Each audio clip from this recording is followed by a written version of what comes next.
às vezes uma pessoa por colocar título à mensagem, porque às vezes, enfim, eu acho que às vezes colocar título é simplesmente por dar um rumo, ou às vezes o título pode ser o princípio ou pode ser o fim, pode ser, ou pode ser as duas coisas. Ontem falava com uma pessoa que me dizia que a causa é a consequência, dizia-me que ao fim e ao cabo às vezes a causa é a consequência e a consequência é a causa.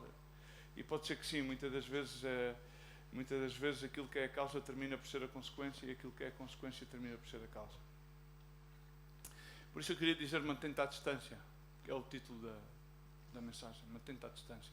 Hoje vivemos em dias que, enfim, aquelas que são pessoas familiares podem estar sentadas juntas, até quando não sei. Vivemos em dias que provavelmente o Governo quer também tomar conta da nossa vida e quer nos dizer que temos que baixar um aplicativo, se bem que nós já estamos mais controlados e estamos como borregos, mas enfim, não estamos como borregos que vamos ao matadouro. Às vezes alguns de nós, passa a expressão, mas tenho que levar isto para o reino animal, não andamos bem como ovelhas, mas andamos como borregos. Era melhor que andássemos como ovelhas, porque as ovelhas são dóceis. Os borregos às vezes transformam-se mais um bocado em gado caprino e não ovino. Jesus teve ovelhas, nunca teve um gado caprino, teve mais um gado ovino. É um pastor de ovelhas, não é um pastor de cabras. Embora ele também diga que tem outro rebanho que não é deste aprisco, mas também esse rebanho está a falar, enfim, daqueles que são os filhos da escrava, pelo qual também, ao mesmo tempo, a eles lhe pertence a herança, mas aqui já estamos a entrar em escatologia e eu não quero entrar por aí. Mas, enfim, muitas das vezes as pessoas pensam que estão livres, mas são controladas, pensam que querem controlar, mas estão descontroladas. E isto às vezes parece frases filosóficas, mas esta é a realidade que as pessoas têm e dizem: mantém-te à distância, mas não estão tão distanciadas. Mas a verdade é que às vezes, mantendo a distância, é quando nós conseguimos travar as grandes batalhas. Quando nós vamos começando por ler o Evangelho de São Mateus, eu quero simplesmente dar uma plataforma para a mensagem, que é tentar de passar a mensagem o mais limpo e o mais simples possível. Diz que houve um tempo no qual apareceu um homem que era o João o Bautista, que todos nós sabemos, e diz que ele pregava no deserto e vinha de Judeia e dizia uma palavra que não está de moda, nem estava de moda naquele então, que era: arrependei-vos, porque chegou a vós o reino dos céus.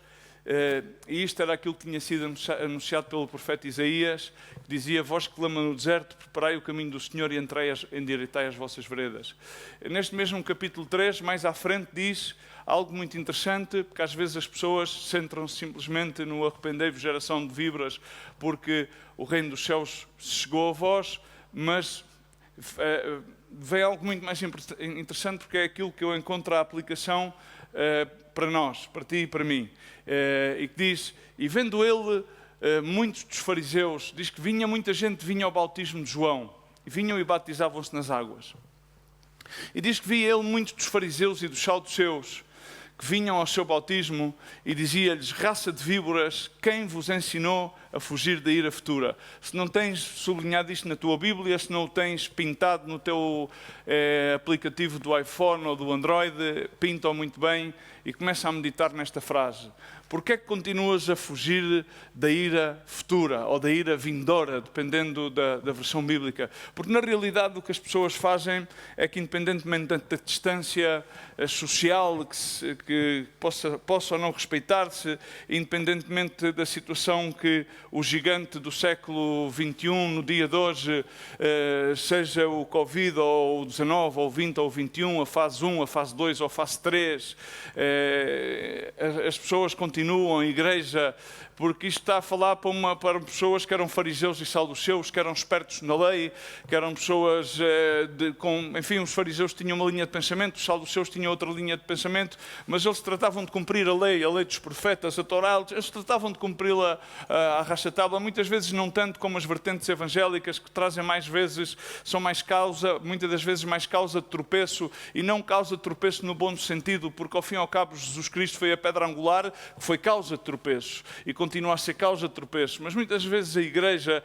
continua a ser uma causa de tropeços, mas para a vergonha de Jesus e não ao contrário, para a vergonha daqueles que não creem. Então, muitas vezes as pessoas continuam a fugir da ira futura. E queremos ver um Deus, sim, Ele é Deus de amor, Ele é Deus de misericórdia, glória a Deus, mas Ele é um Deus que é um Deus justo, é um Deus de justiça, Ele julga com equidade, mas cuidado, Ele julga. E não podemos disseminar,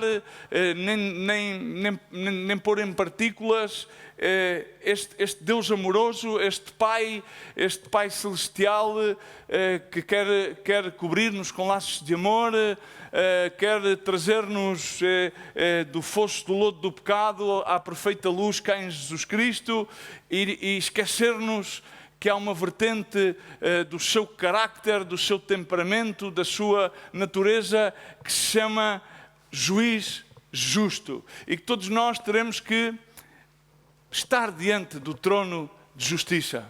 Aqueles que somos salvos em Cristo Jesus e aqueles que também são predispostamente chamados os filhos da ira. Mas ainda vivemos em tempo da graça no qual podemos arrepender-nos. Por isso ele diz, produzi depois frutos dignos de arrependimento e diz, não presumais vós mesmos dizendo somos evangélicos. Ou somos da congregação A ou B, ou fazemos isto ou aquilo.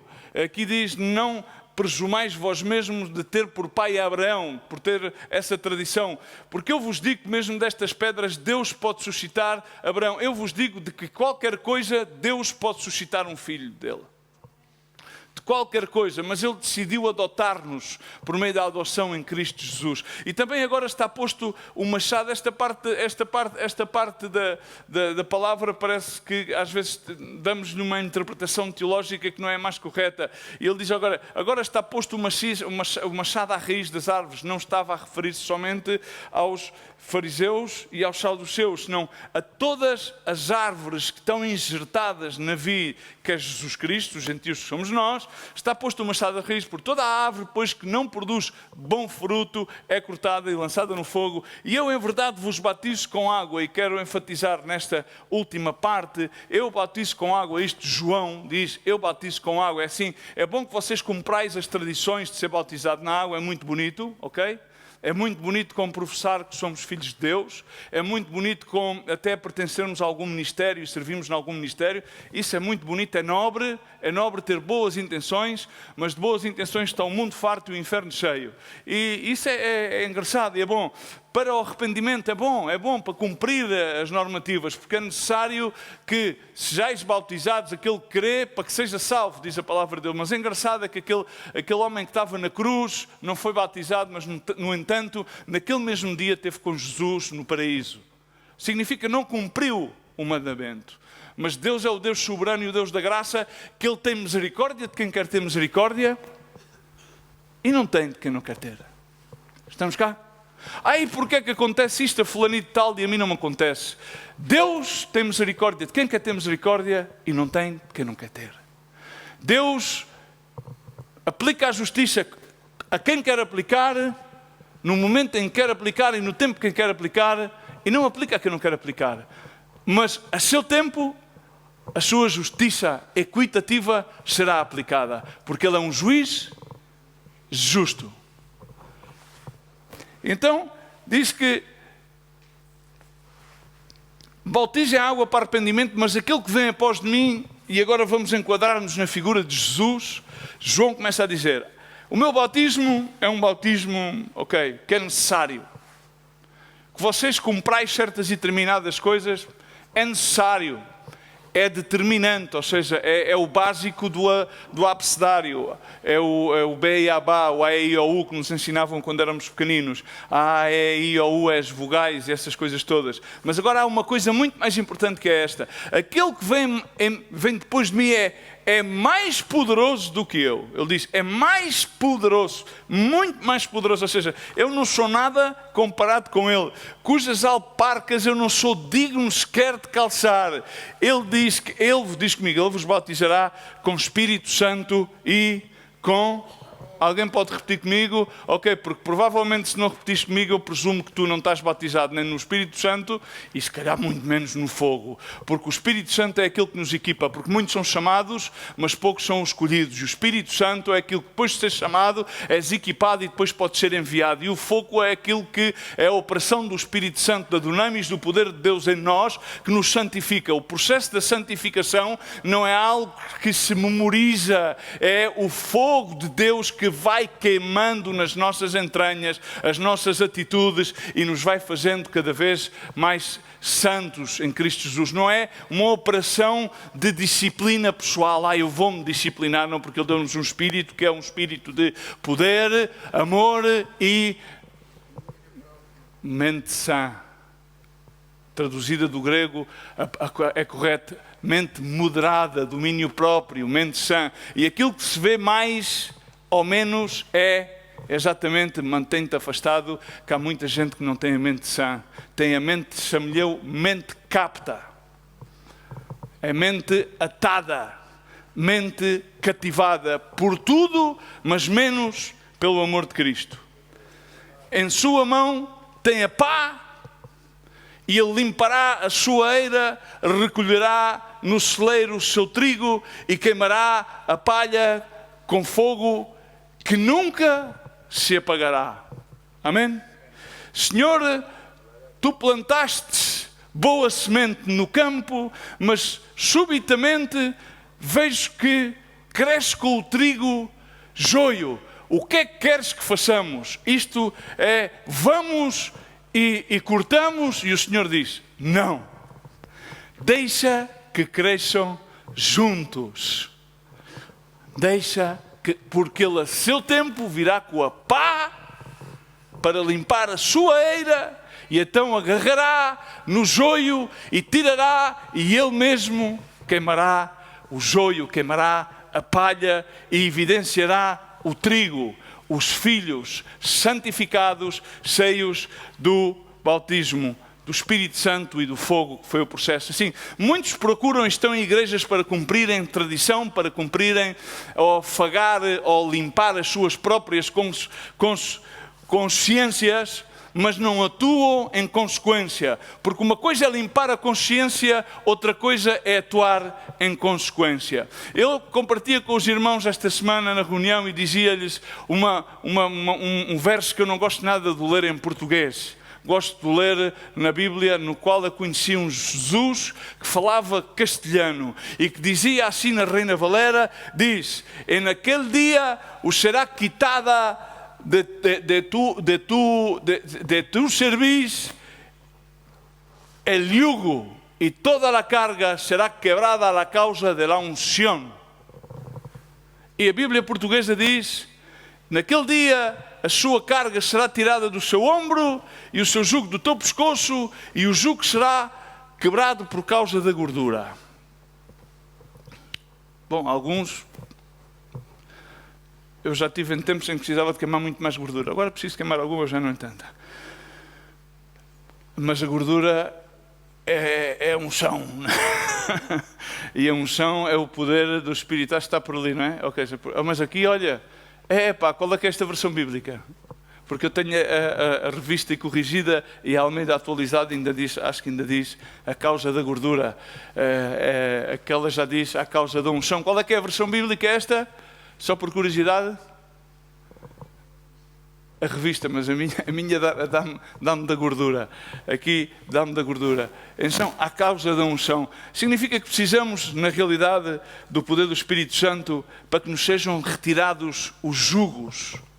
E sendo retirados os jugos, na realidade, para mim, faço uma leitura muito simples. Quando nós aceitamos a Jesus na nossa vida, significa que o ungido de Deus vem à nossa vida. E significa que para isso teria que se cumprir, na realidade, os 3 batismos num só. Ritualmente podemos ir cumprir o bautismo das águas, mas teríamos que ser bautizados no Espírito e no fogo. Ter aquela experiência que pode ser cronologicamente só num dia, numa semana, mas quando uma pessoa recebe a ungido de Deus, aquilo que uma pessoa quer é ser consumida por Ele. devorada por Ele, tomada por Ele. E então cumpre-se o processo daquele que falava João o Bautista. Mas o que acontece é que tradicionalmente, ao longo dos anos, as coisas não mudaram muito. Tal qual como desde o tempo da peste agora, não mudou muito do que lavemos as mãos, tapemos a fronha e distanciemos uns dos outros. Estamos cá? Não muda muito. Isto não muda muito, hein? Temos telemóveis de última... carros que dão 380 mil km por hora. Mas não há solução para Covídeos. Não muda muito isto. É como diz o Zezé à mulher: olha lá, o que é que aqueles comeram, os Zezés, o que é que eles comeram? Foram os Covídeos ou foi não sei, o casal da treta? E a gente parece que vivemos num tempo da treta, porque o homem falta-lhe discernimento, porque não tem ao Senhor na sua vida. Muitas circunstâncias podem limitar-nos e podem nos levar a criar máscaras. Hoje em dia já toda a gente usa máscara. Mas por trás dessa máscara ainda há muitas mais máscaras. E aquilo que faz o fogo de Deus é que nos queima as máscaras.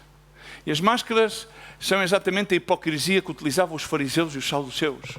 Os saduceus que chegaram depois, mais tarde, a caírem nas filosofias gregas helénicas e a negarem a própria ressurreição. Incrível, enfim, mas não vamos entrar por lá aulas de história, porque as máscaras é aquilo que nos promove a que nós nos conformemos a modelos sociais, religiosos, políticos e a comportamentos desses próprios modelos. Para quê? Para que nós sejamos aceites. Então nós formamos certas e determinadas imagens, ou queremos ser como certas e determinadas pessoas, perdendo aquela unicidade que Deus nos dá, aquela identidade, aquela graça, aquele dom específico que Deus nos dá, que nos faz para cumprir um propósito específico, dentro de uma graça específica, exatamente para cumprir aquilo que Deus quer que nós cumpramos. Não, mas porquê? Porque a gente queremos ir onde vai Vicente, queremos ir onde vai toda a gente, e queremos ser como toda a gente, para sermos aceitos como toda a gente. Então temos que ter o perfil igual a toda a gente, e temos que pertencer ao grupo onde está toda a gente, porque isso ser diferente pode ser esquisito, podemos não ser aceites, e o que a gente queremos é ser aceites, e temos que ser elevados e valorizados mais que toda a gente. Então transformamos em pessoas, temos as cabeças, que eu chamo as mentes captas, ou as pessoas conformadas. Não falo de Romanos 12, pessoas conformadas, por grande parte das pessoas que se sentam em certas e determinadas congregações, que não é na nossa, e em certas e determinadas igrejas, que não é na nossa, em certos e determinados ministérios, que não é no nosso. Quando alguém diz não é assim, eles fazem como os borregos: amém, amém, amém, amém, porque não têm capacidade para raciocinar, nem para pensar. Existem famílias que ensinam aos seus filhos a tudo menos a pensar. É ou não é assim? É. Não é como o pai diz: vamos atirar-nos dali da ponte. Sim. Porque nós pensamos que temos um Deus que não pensou. Mas ele diz em Isaías que mais altos são os meus pensamentos que os teus pensamentos. Então, afinal, Senhor, tu pensas ou não pensas? Já pensaste que Deus pensa? Mas será que tu, quando lês a palavra de Deus, pensas naquilo que Deus pensa, naquilo que Deus diz? Nos mistérios que Deus tem dentro da sua palavra, que Ele diz que eu não vos deixo órfãos, dou-vos o Espírito Santo. Ele não é só o Consolador para te levar em um lullaby, não. Ele diz que é o Espírito Santo, o Espírito da verdade, o qual vos guiará a toda a verdade. Diz mais em 1 Pedro: filhinhos, não necessitais já que vos ensine nada, porque eis aqui que vocês têm o Espírito, o qual vos revela tudo aquilo que necessitais de saber. Estamos cá? Então por isso não necessitávamos estar a aprender tantas coisas. Estamos cá? Porque deveríamos ter o Espírito Santo, aquele que nos deveria dar revelação e que nos deveria dar discernimento. E não deveríamos andar à procura da última revelação. Mas então, como a malta gosta da última revelação, estamos sempre à procura de alguém que nos venha formatar para pertencermos ao último grupo, ou ao último, enfim, ou estamos à espera que venha o pastor de turno e que venha a trazer a última verdade. Porque, enfim, Mas Deus, com a sua palavra, desafia-nos a deixar cair todas as máscaras, porque todas as máscaras que são jugos caem à causa da unção. E o que é a unção? É o poder do batismo do Espírito. Sim, a unção chama-se Jesus Cristo de Nazaré. E quando essa unção vem às nossas vidas, então ela vem para nos descascar como uma cebola e para nos fazer quebrantar e para nos fazer cair à sua imagem e vermos realmente a nossa pequenez e a sua grandeza. E então nós sabemos que já não temos necessidade de esconder a nossa fragilidade, não temos necessidade de nada mais senão de ser aceites por aquele que nos ama incondicionalmente. E então sabemos que, tal como Jesus Cristo, apesar que Maria e José estavam muito preocupados porque ele desapareceu e entrou, então naquela altura, cumprindo o seu bar mitzvah, entrou dentro do Sanedrim para abrir as escrituras em Isaías e assim cumprir-se como estava escrito em Isaías. Andavam à sua procura e ele de certa maneira repreendeu-os e repreendeu a Maria. Porquê me procurais, mulher? Porque eu estou a tratar dos negócios do meu pai, ocupado neles estou. Diz em Lucas que Jesus Cristo, ele crescia como? Primeiro crescia em estatura. Nós já não podemos crescer em estatura. Alguns de nós, ainda há alguns que ainda estão a crescer, mas grande parte de nós, a nossa estatura já é o estica e encolhe. Vamos crescendo para os lados e às vezes encolhemos. É o estica e o encolhe. Ok? Dependendo do que é que temos pela metamorfose da boca. Ok? Mas assim, aquilo que entra pela boca não contamina o homem, diz a palavra de Deus. Mas sim é aquilo que sai da boca, porque aquilo que sai pela boca fala da abundância do coração, diz a palavra do Senhor. Amém? Mas eu cresci em estatura, e a estatura nós devemos crescer na estatura. Por isso Paulo diz, eu prossigo assim ao alvo, porque eu prossigo ao alvo, ao supremo chamamento, que é para estar, e ele diz, e eu quero apresentar o meu ministério é este, apresentar todo o homem e mulher, varão perfeito, diante de Deus, para que conheçam qual é a sua estatura, qual é a sua largura, a sua anchura, a sua altura. Esse era o ministério, e esse tem que ser o ministério da igreja. E então por isso não há só uma parte, não há só um bautismo, não há só uma tradição, é completo. O cordeiro ou a ovelha come-se toda na Páscoa, na tradição da Páscoa, come-se toda, porque Jesus Cristo não foi só parcialmente açoitado, não foi só parcialmente crucificado, foi completamente açoitado, completamente crucificado, completamente sepultado, completamente caminhou durante 40 dias e 40 noites ensinando sobre o reino e foi completamente ascendido aos céus e está completamente, perfeitamente à direita do Pai como o nosso fiel advogado. Amém? Então, muita gente santa na igreja, santos irmãos, não muda porque eles querem mudar o seu comportamento, mas Deus não quer mudar o teu comportamento. Deus quer mudar, sim, o teu ser. Não, Ele quer transformar a tua alma. Ele não veio transformar o teu comportamento, não quer que tu transformes o teu comportamento, porque o teu comportamento transforma como o camaleão. O camaleão, se tu o pões numa árvore muito verde, de repente fica verde.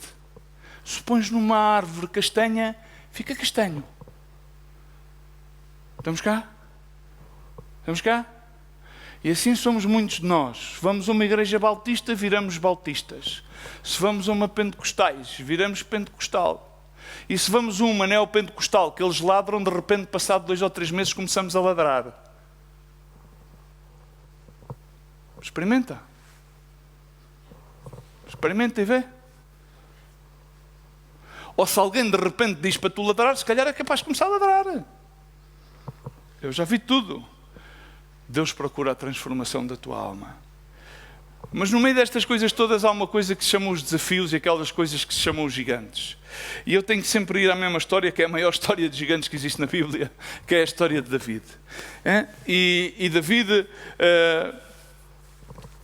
E não posso deixar de ir a uma escritura que é a escritura de Hebreus, não é? É dos heróis da fé. Conhecem o capítulo 11, não vamos descrever o que é a fé. Em 1 Pedro diz, e o que é que vence ao mundo? Vence o quê? A vossa burrice, não é? A vossa fé. É seres membro de uma igreja corpo de Cristo. Vocês da Remar é que vence ao mundo, não, é a vossa fé, ok? Então diz em Hebreus 11, 32 e 34, e que mais direi, já indo a colmatar o autor da Epístola de Hebreus, que presumivelmente parece, tudo indica que parece ser Paulo pela forma como está escrita. E o que é que mais direi? Faltar-me-ia o tempo para contar acerca de Gideão, de Baraque, de Sansão, de Jefté e de David, e de Samuel e dos profetas, os quais pela fé venceram reinos, praticaram justiças, alcançaram promessas, fecharam as bocas do leão, apagaram à força do fogo, escaparam ao fio da espada, da fraqueza tiraram forças, na batalha se esforçaram. Mas eu queria sublinhar, da fraqueza tiraram forças, na batalha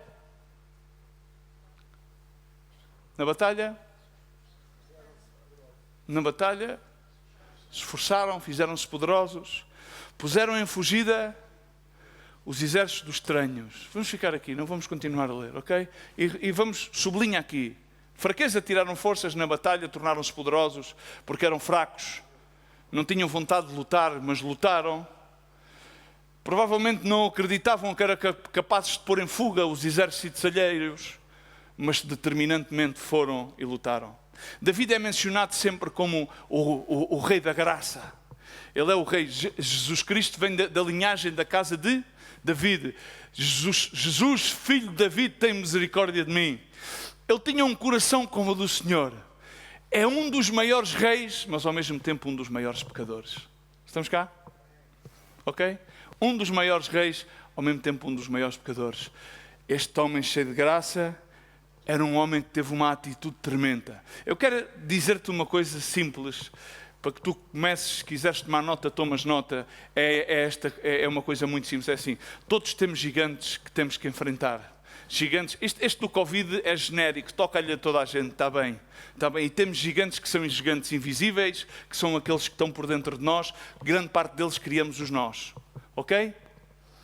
E temos gigantes externos, que são as coisas do dia a dia, que muitas das vezes podem ser consequência das nossas atitudes ou não, e têm outras coisas que nos vêm a nosso caminho. Todas as coisas estão debaixo da soberania de Deus. Agora eu quero-te ler uma escritura que provavelmente pode não ser que eles... Mas eu leio-te rapidamente uma coisa que tu sabes de memória ou devias saber. Diz: não nos sobrevém nenhuma tentação senão humana. 1 Coríntios 10, 13. Significa aquilo que te venha e que te vem e que te vai continuar a vir. Provém-nos, mas é humano, mas fiel é Deus, que não vos deixará tentar, provar acima daquilo que podeis, antes com a tentação ou com a provação dará também o escape ou a saída para que a possais também suportar. Estamos cá? Assim que não te refugies de trás, isto é muito grande, a minha situação é... ou não, porque outros também diz, e estes mesmos padecimentos, diz a palavra de Deus em Pedro, e estes mesmos padecimentos padecem também os vossos, quando Pedro diz, eis aqui que o inimigo está como um leão rugente como um leão buscando a quem devorar. Resistid, firmes, resistid, e ele fugirá de vós. Então cuidado, aquilo que te passa a ti, que passa a mim, não te passa mais a ti, nem a mim. Passa-nos de diferente maneira, de forma similar, com diferentes manifestações, mas não é sobre-humano, nem é sobrenatural. Agora, maior é aquele que está em nós do que aquele que está no mundo. E aquele que está em nós, ele é fiel, porque Ele é Deus, Ele é o Criador de todas as coisas, o tempo está nas suas mãos, Ele é soberano, não foi Ele que criou o gigante, mas é Ele que permite que o gigante nos enfrente, porque o que é que eu contarei mais? Porque eles das fraquezas tiraram forças. Das fraquezas tiraram forças. Então Ele sempre proverá uma saída para que possamos enfrentar a provação e dá sempre a saída para que possamos suportar aquilo que nos vem. Agora temos que entender outra coisa. Foi uma coisa que David entendeu quando teve que enfrentar Golias, mas o seu irmão Eliabe, Abinadab, e o próprio Saúl, e o próprio Jonatã, que já tinha 40 e tal anos, e travava batalhas, e era grande, e era destro, e estava sempre pronto, não entendeu aquilo que David, com cerca de 18 anos, entendeu que ia levar a marmita aos irmãos. 1 de Samuel, capítulo 16 e capítulo 17, para vocês reverem a história. É que incrivelmente aquele rapaz chegou lá e começou-se a preocupar e entendeu que a batalha não era dele, nem era daqueles tropas que estavam preparados. O maior exército tinha já corrido com os filisteus várias vezes, mas deixaram-se intimidar por um gigante que se chamava Golias e que era mais vesgo do que nada, não via nada, não enxergava. Ele, para matar, tinha que matar ao pé. Era um grande feito genético que existia nos gigantes, ok? Então vou-te dar já a chave do porque é que eu disse mantém-te afastado. Sabes porquê? Porque os gigantes só vêm ao pé. O Golias, filisteu, tinha mais irmãos e era de uma estirpe dos filisteus. Quando alcançavam aquela dimensão, nomeadamente, tinham uma vulnerabilidade, que eram os olhos. E nós, quando vamos para um bocadinho mais usados, não é mais velhos, mas mais usados, os nossos olhos vão perdendo a faculdade. Então temos que usar óculos, lentes. Mas Golias não tinha óculos. Então Golias, para matar alguém, tinha que ser tocado lá. Tinha que estar a ramo de infantaria. E a infantaria, normalmente, é quando a gente trava uma guerra no terreno, mano a mano. E há outros que não ficam mais atrás. Como é que David travou a luta com Golias? Ele vinha com o seu cajado, com o seu pau, agarrou 5 pedras do rio e tinha a onda. Ele manteve-se à distância, ok? Por isso é que diz, mantém-te afastado. Não vás a campeão, não, o Senhor é comigo, vou ali a campeão. Porque se fores a campeão, provavelmente o inimigo dá-te umas boas pauladas. Ele entendeu que a batalha era do Senhor. Quando a gente vimos em Efésios capítulo 6 e falamos da armadura do Senhor, quem é que sabe acerca da armadura do Senhor? Sabem, toda a gente provavelmente até já tem um estudo bíblico que foi escrito e redigido e foi passado a todos e que demos várias aulas bíblicas acerca disso e depois o irmão Faria compilou esse estudo que está de excelente maneira, mas antes de começarem a redigir o autor da epístola, Paulo, aos Efésios, ele, antes de começar no verso 11 a redigir todos os artigos da escudo, o elmo, a espada, enfim, ele começa e diz assim no verso 10, no demais, irmãos meus e irmãs, Zezés, fortalecei-vos no Senhor e na força do seu poder.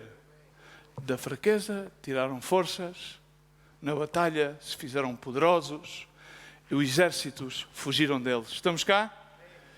E quando nós entramos e vemos no capítulo 17, vemos que David teve uma coisa que lhes falta a muitas pessoas. É uma coisa que se utiliza, os mais jovens conhecem esta palavra e principalmente a malta que vê YouTube e TikTok e vê muitas séries dos americanos, chama-se atitude, bro. Sabem o que é isto da atitude? Hã? É o que falta a muita gente. Provavelmente os vampiros acabavam porque há muita gente que em vez de ter sangue tem água. Então quando os vampiros mordem, sucumbiam porque já não há. David teve atitude, não é? Porque David, quando chegou lá, começou a ver aquele espetáculo. Teve atitude. Vou-te resumir o que é para mim atitude, é ter paixão. Há pessoas que têm muito pouca paixão.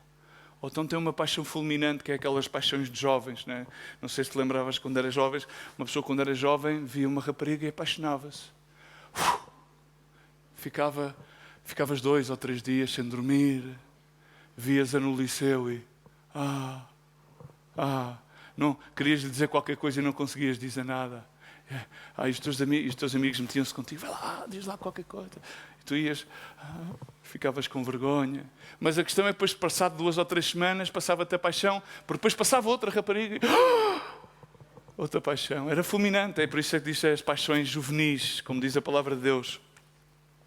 Mas a questão é que Deus Pai é um Deus de amor, mas Ele é um Deus de grande paixão, porque Ele teve de estar loucamente apaixonado pela criação. Por isso materializou essa paixão nele mesmo, foi materializada em Jesus. Jesus é Deus feito homem. E hoje mais que nunca necessitamos pessoas que tenham paixão. Quando façam as tuas atividades, façam-nas com paixão.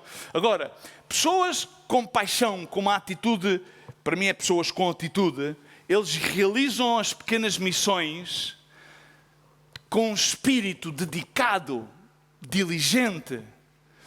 Estamos cá? Eu hoje, por exemplo, pensei, eu não vi compartilhar ontem, diziam, não, pá, predicas tu, predico eu, se calhar é melhor predicas tu. Mas depois eu disse, eu na realidade, por exemplo, se não for predicar, a malta pensa-se toda que eu estou... Mas é que eu consigo fazer as mesmas tarefas, sentar atrás de um púlpito, se calhar com mais paixão do que estar atrás do púlpito. E nem não preciso mostrá-lo a ninguém. É que David tem uma coisa muito interessante que eu no outro dia compartilhei isto com os irmãos, muito interessante, quando David era pastor de ovelhas, cheirava a ovelhum. Os irmãos tinham bom perfume e estavam em casa com o pai. Quando Samuel foi para ungí-los, ele não estava em casa, estava no meio das ovelhas. Estás cá? Sabem essa história? Em 1 Samuel 16, quando Samuel, que era muito amiguinho de Saúl, e nem sequer já tinha pena de Saúl, e coitadinho de Saúl, porque o Saúl era um tipo porreiro, pá. E até que Deus disse-lhe, até quanto é que vais estar com pena do Saúl, pá, vai lá fazer aquilo que eu te digo. E ele foi, e então começou a ver, viu o Eliabe, e pá, deve ser este, e viu o Abinadab, e viu aquela malta toda, viu os 7, não sei se vocês viam aquela película dos 7 magníficos, lembram-se? Carne Remar também houve os 7 magníficos, alguns deixaram de ser. Normalmente a gente fazemos das pessoas os 7 magníficos, os 7 magníficos, como o Trinitá e o Bud Spencer e aqueles filmes todos dos anos 70 e 80. Mas é que David estava lá, tranquilo, com a sua harpa, a tratar das ovelhas do pai. Se calhar o pai até tinha uma relação porreira com ele, mas não lhe dava grande importância, porque o rapaz fazia as coisas bem, estava lá, não é? E voltou, foi ungido, e o que é que lhe fizeram? O que é que aconteceu quando o Samuel agarrou no corno de azeite e ungiu como ungido de Israel? Alguém que me recorde para onde é que o mandaram? Para onde é que foi? Para o pasto, para as ovelhas. Estás cá? Estás cá? É que aqui alguns, quando recebem a titulites, pensam que de repente já não têm que ir outra vez para o pasto. Mas é que David foi para o pasto, David então estava no pasto e estava ungido, e foi mandado chamar vamos, eu não tenho que ir ao tudo, leiam, por capítulo 16, 17 e 18 e 19. Para verem bem a história de David e leiam-na com muita atenção. David foi para o pasto e foi outra vez para o pasto, tratar das ovelhas do pai, e a seguir o Saúl, que tinha um espírito mau que o atormentava, mandou-o chamar, o filho e tal, porque ele diz, a palavra de Deus diz no capítulo 16, que ele era considerado um homem de guerra, valeroso e que tocava bem a harpa. E então ele vinha e tocava a harpa ao Saúl para ele se acalmar. Mas a seguir o pai, no meio daquilo tudo, ele diz que ia tocar a harpa e vinha para a casa do pai, mas não era para a casa do pai chamava-se o pasto e as ovelhas do pai. E então o pai chamou o David e disse, olha, tu vai lá, porque o Eliabe e o Abinadab, coitadinhos, os gajos são muito fraquinhos, eles são tropas, mas precisam de morves, precisam de um franguinho assado e de uns queijinhos da serra, ou de serpa, ou de azeitão e tal. Olha, e se calhar manda-lhes uma garrafinha de vinho Borba também, levas aqui a marmita e vais levar aos tipos. E quando eles lá chegaram, então, isto está escrito no capítulo 17, versos 17 e 18, quando o pai manda e diz que então,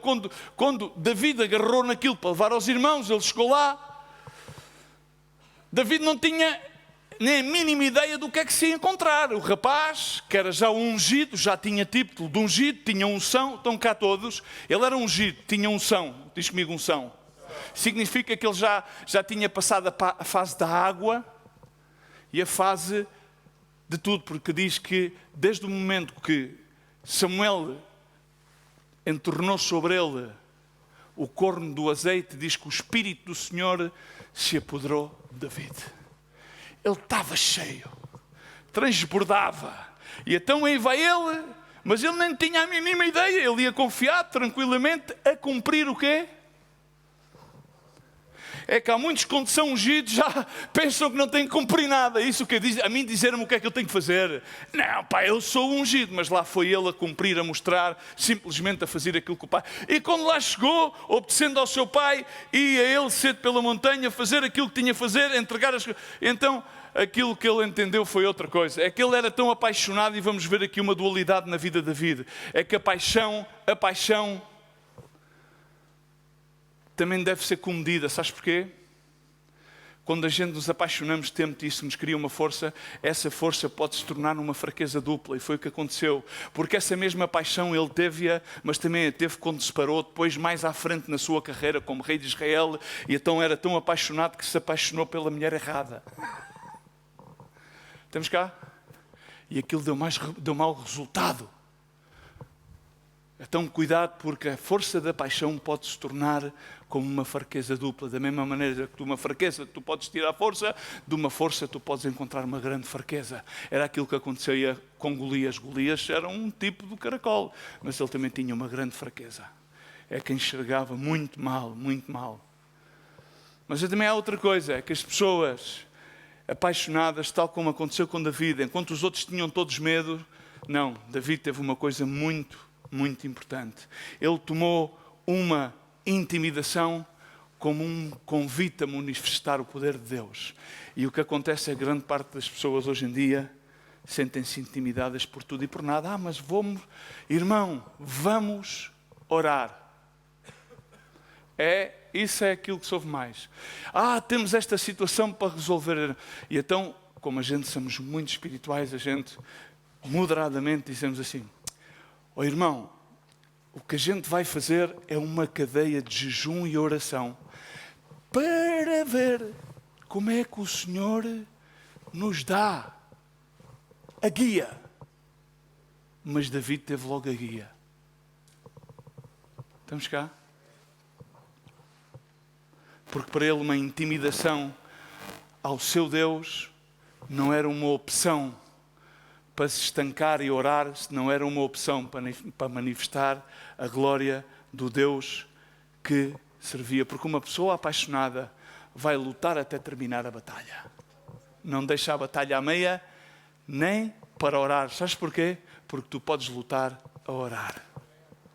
Porque orar é algo que tu podes fazer constantemente. Paulo dizia: combati o bom combate, acabei a carreira, guardei a fé. Jesus disse: aquele que perseverar até ao fim será salvo.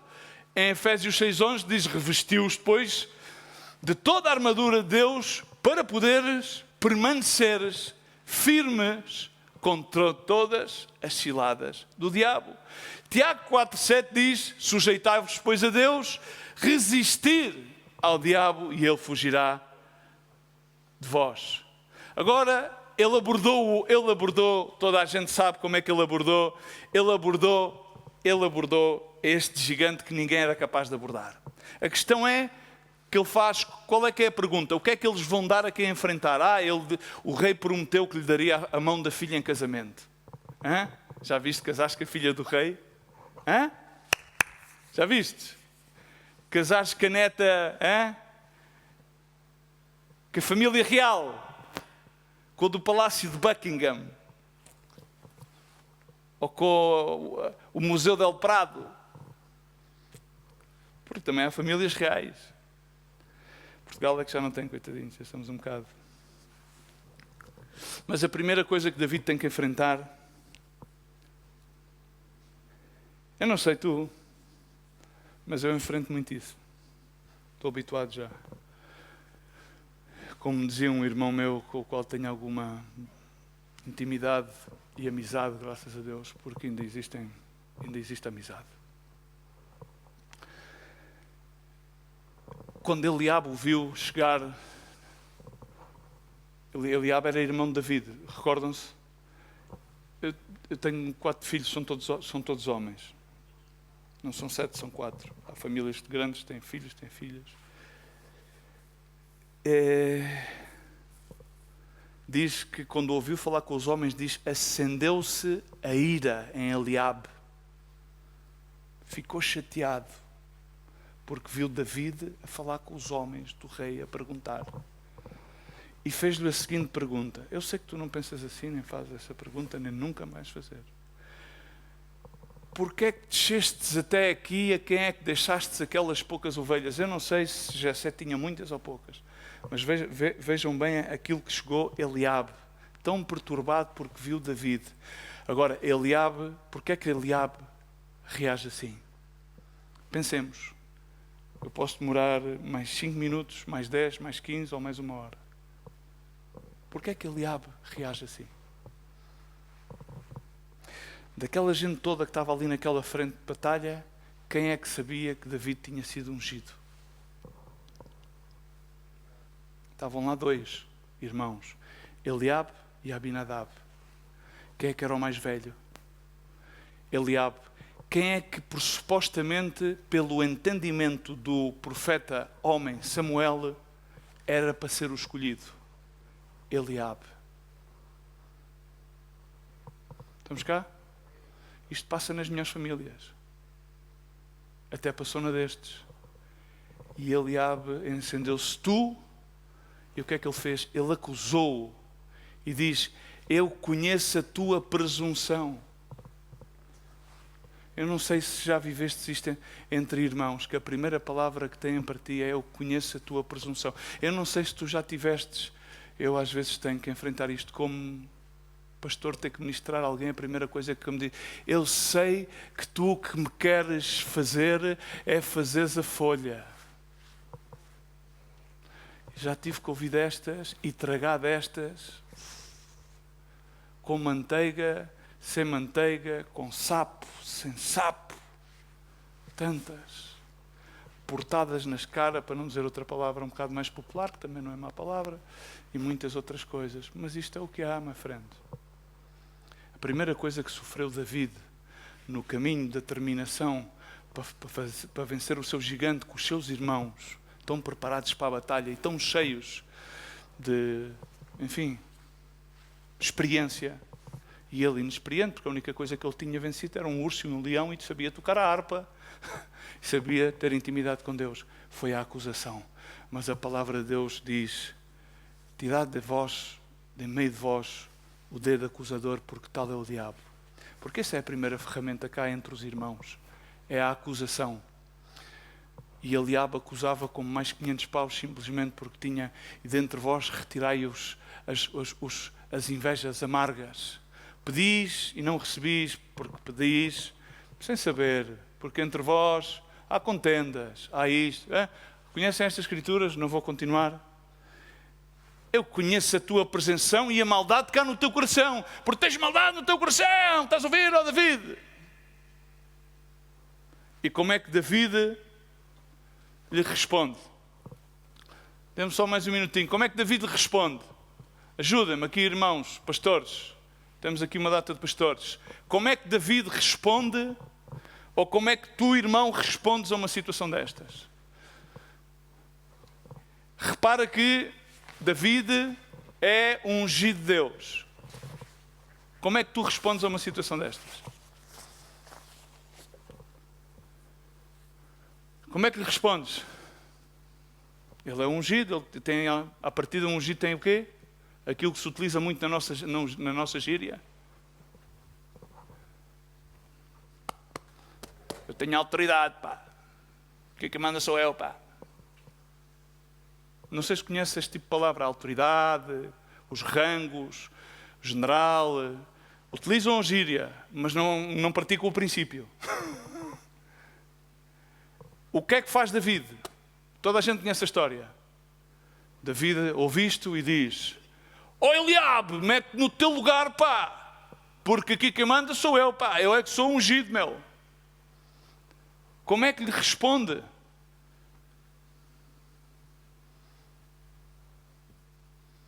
Ele, conforme Paulo escreve aos Coríntios, diz, aprender, pois, na maldade, a ser como? Como? Não, como crianças. E entendimento, maduros como adultos. Isto ensina Paulo.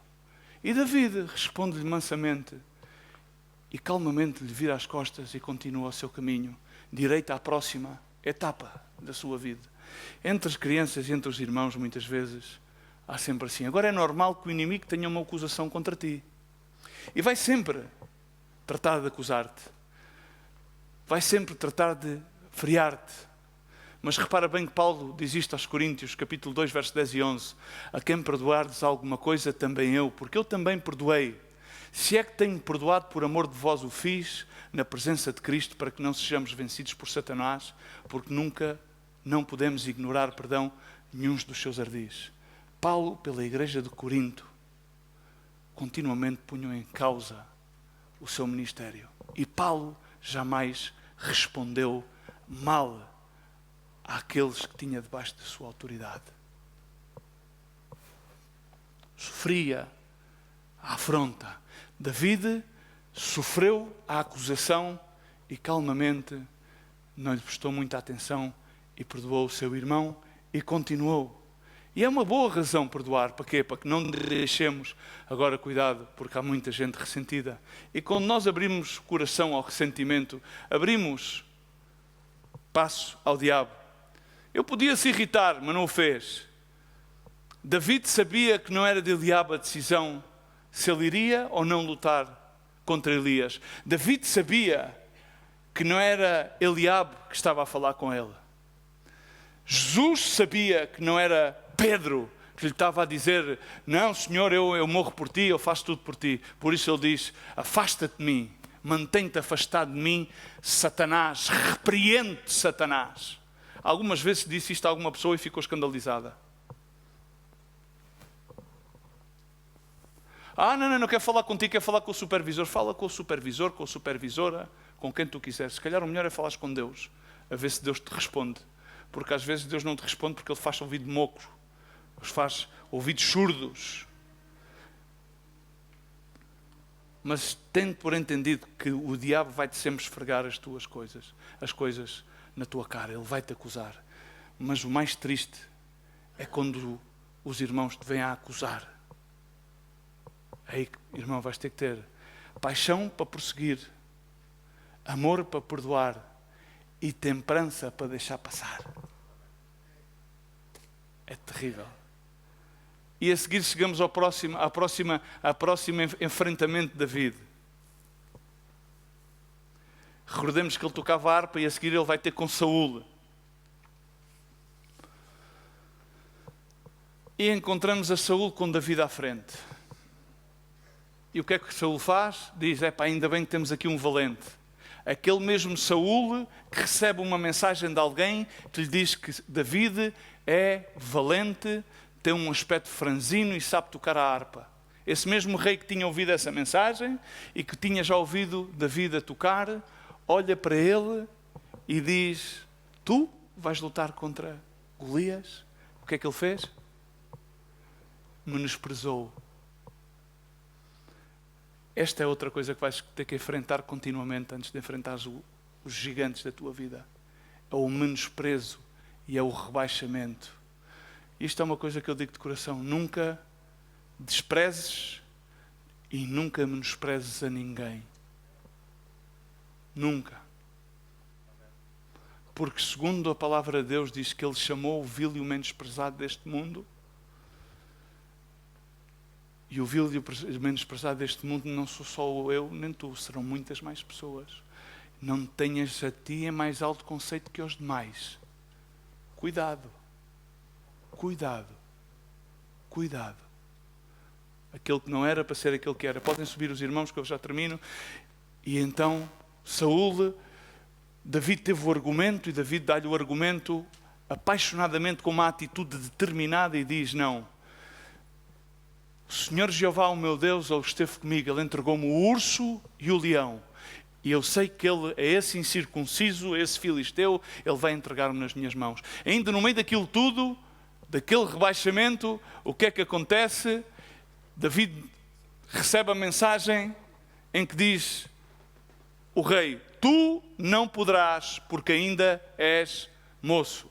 E Paulo diz, não me desprezes, pois a tua juventude. Estão aqui os jovens. Olha, às vezes vais ouvi-lo dos teus pais, que dizem, pá, tu não vais poder, tu ainda és chaval, ainda és moço. Não, pá, tem cuidado, porque isto não vai ser assim, isto do chamado. Se calhar o melhor é pensares bem no teu futuro, é contemplar as tuas hipóteses. Mas aquilo que Deus diz é, se Deus está contigo, Deus é por ti. E Ele vai livrar a batalha por ti. Significa que David não estava muito preparado. A única coisa que ele fazia era pastorear as ovelhas do seu pai. Ele estava no campo, cheirava a ovelhas e a azeite. Quando ele foi ter com os seus irmãos, não tinha farda de soldado. Os seus irmãos tinham farda de soldado e tinham ido à Força Aérea, tinham ido aos paraquedistas, tinham ido a tudo e não foram capazes de vencer a Golias. David tinha a certeza que Deus estava com ele, tinha a certeza que Deus o tinha livrado dos ataques do urso e do leão, tinha-os agarrado pelas quixadas, e tinha a certeza que Deus era aquele ao qual entoava aqueles doces cantares e o qual lhe tinha ensinado a tocar a harpa, porque ele não tinha ido ao conservatório, nem tinha tocado nada mais. Ele aprendeu a ter intimidade com Deus. E então ele docemente, depois de ouvir aquelas palavras do rei, se calhar o rei na tua casa pode ser o teu pai, ou às vezes a rainha pode ser a tua mãe, em que diz, não, coitadinho do meu menino, tu não podes ir a lado nenhum, tens de estar aqui com a mamazinha, tu és muito frágil. E Deus diz, não, na tua fragilidade, tu és poderoso.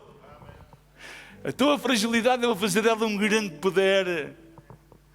E David era frágil, mas era mais poderoso de todo o exército de Israel. Ainda és moço, não tenhas em pouco a tua mocidade, dizia Paulo. Sei exemplo em tudo, em conduta, em fé, na palavra. E assim foi. Timóteo, um grande homem. Satanás quer apontar-te as limitações.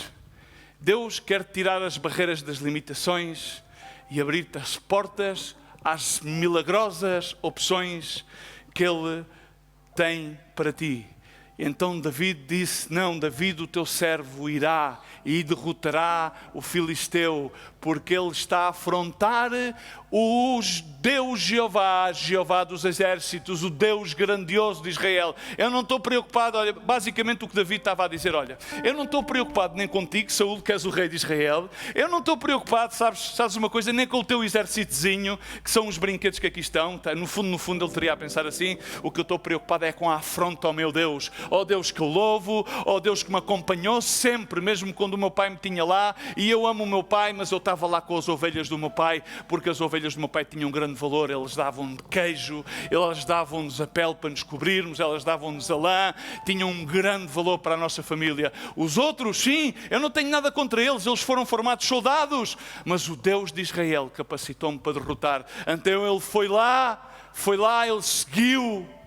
Diz às pessoas que estão ao teu lado, segue, diz, segue ao Deus de Israel, segue ao Deus que te chama, ao Deus que te prepara, ao Deus que te equipa, e que das tuas fortalezas Ele vai sacar grandes poderes. Agora aquele Saúl que dizia a David que não, aí vemos Israel contra os filisteus, de um lado os israelitas grandes e poderosos, do outro lado os filisteus que estavam escondidos atrás do vale, que estavam cheios de medo. Mas David era o único que não tinha medo.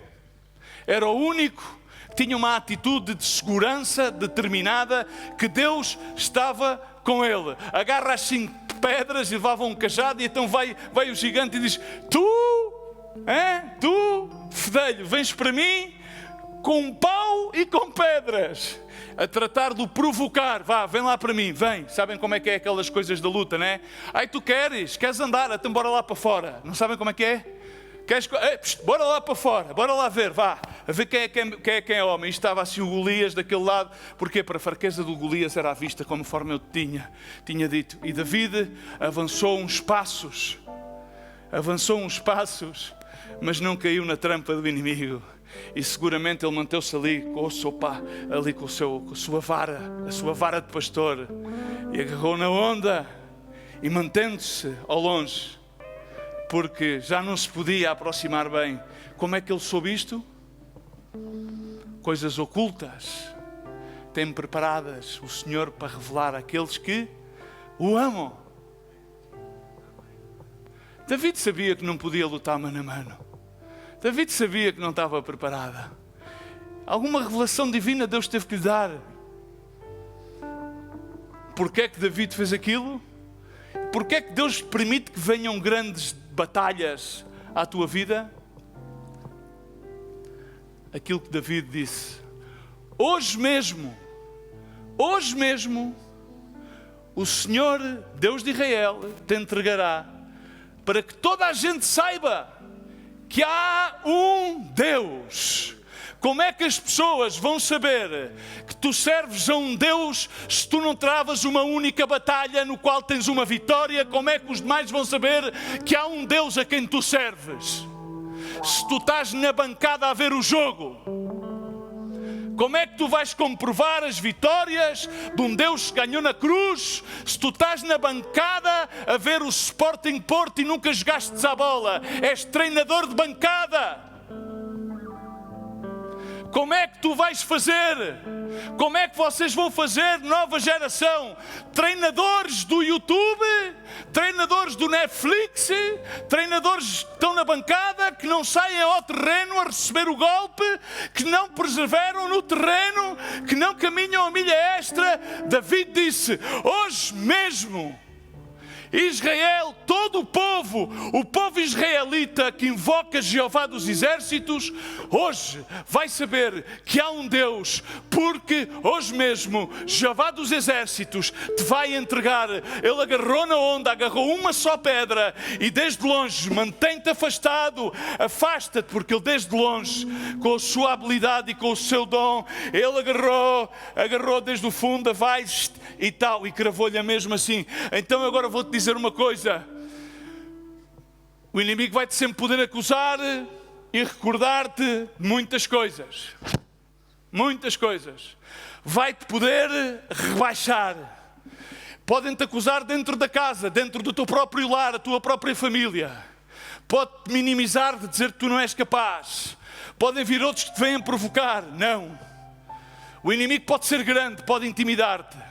Mantém a tua distância, porque esse inimigo vai cair por terra.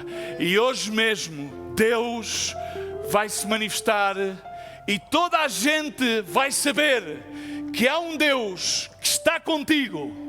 Não é que tu és o maior, senão aquele que está em ti é muito maior do que os outros dizem, do que o diabo possa acusar. E diz a palavra de Deus, Paulo escrevendo aos Coríntios: mas a graça de Deus é aquilo que nos dá a vitória por nosso Senhor Jesus Cristo. Portanto, vos deixo este conselho, amados irmãos, jovens, sede firmes, constantes, sempre abundantes na obra do Senhor, sabendo uma coisa, que o vosso trabalho não é em vão.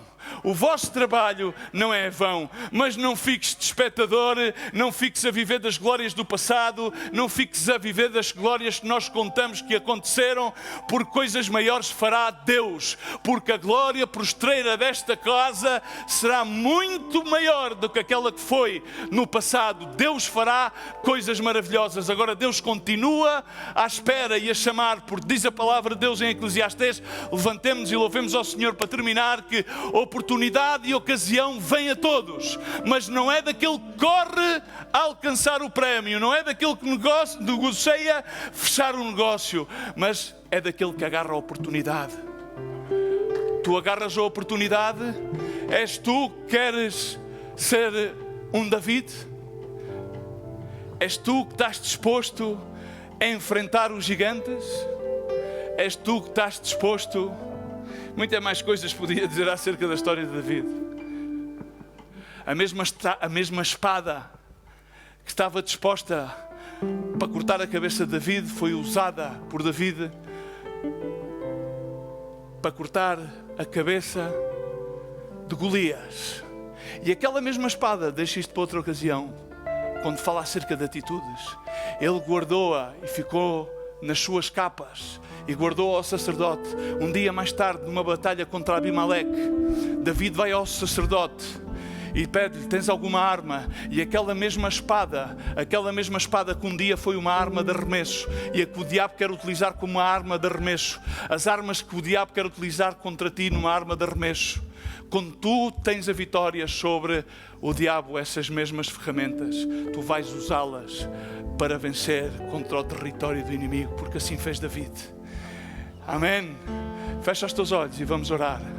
Dispõe o teu coração para que tu possas ser não somente um chamado, mas ser um escolhido, equipado, preparado, enviado, para que possas manifestar que ainda há um Deus que não é uma história, não é uma fábula, e sim, não há limites.